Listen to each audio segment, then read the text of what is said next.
instructional period, we're going to talk about the Microsoft Whiteboard, which is a virtual whiteboard available on every Windows PC, also available on iPad and Android devices. It's a fantastic feature. It is totally free, comes with Microsoft stuff. And I really think this is an underutilized utility because there's a lot of features in here that we're going to go over.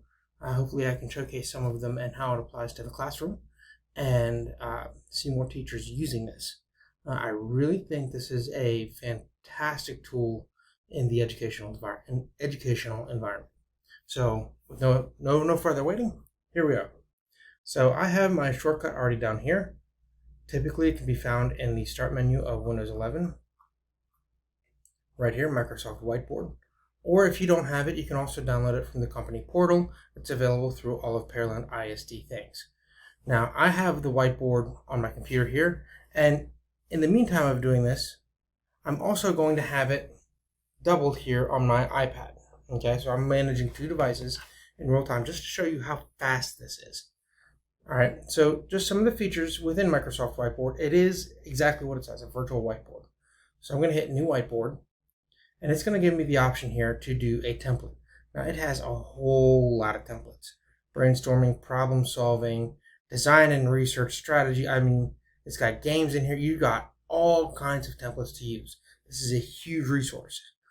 For our stuff today, I'm just going to start out with a basic, like a basic brainstorm template, or a compare and contrast. We'll do a compare and contrast. All right. So I'm going to select that, and I want to say use this template. And this is my virtual whiteboard space. It's going to ask me where on my whiteboard do I want to place this template. So I'm going to place it right here in the top corner. And I'm going to drop this down here and call this example whiteboard. Now, it saves this in real time. If ever I want to come back to it, I can always click the home button. And there it is, example whiteboard. It saves in real time, okay? Okay, so it gives me some options up here. I can type in this and use it, just a basic Venn diagram here. I can type on here and all that. But the really, really handy thing here is I'm going to open up that same whiteboard, the virtual whiteboard on my iPad. So you can see here, I have the same whiteboard open here, okay? So on my tablet, this could be projected on your screen. On my tablet, you can see I wrote on my tablet, it showed up on my computer. It's in real time. This works very, very fast.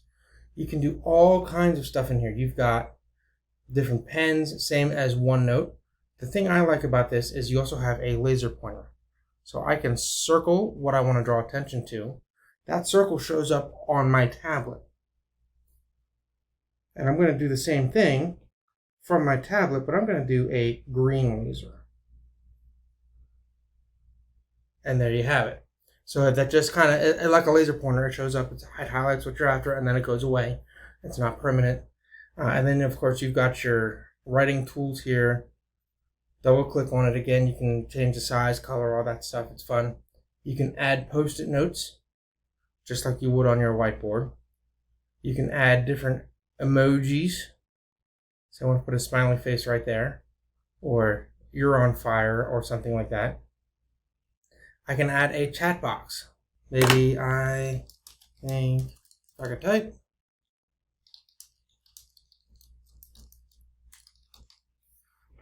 Just leave little notes or whatever, and it sends. And then it has a conversation about that specific note. Select the little note, add a reaction, whatever. Now here's the genius of this. I can take this whiteboard and I can share it.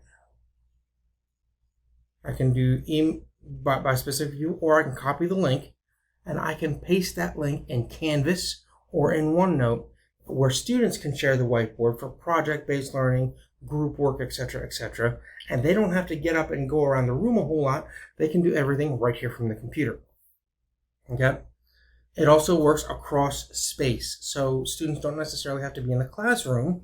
They can be at home working across this space too. All right?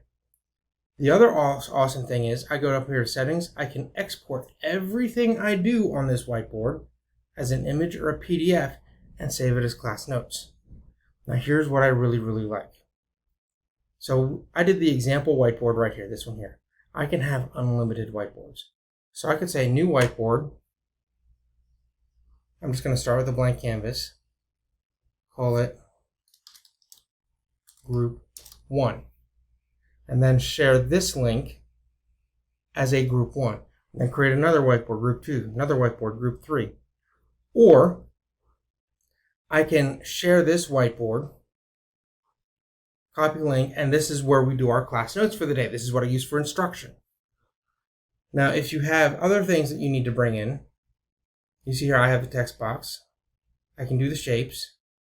I can also bring in a template, images, documents, videos, links. So if you have other things like a PDF or a handout or something, or a picture of a textbook that you want to bring into here, you can put that on the page, and now you can have collaborative in-class interactivity on the whiteboard because you share this whiteboard through Canvas. Students have access to this too. So Whiteboard is a huge, powerful tool that is very underrated when it comes to use in the educational environment. I really hope this is something that we can grab onto and use, practically apply it in the classroom. I hope this demonstrates some of the flexibility within Microsoft Whiteboard, and it's something that we can use moving forward in the classroom.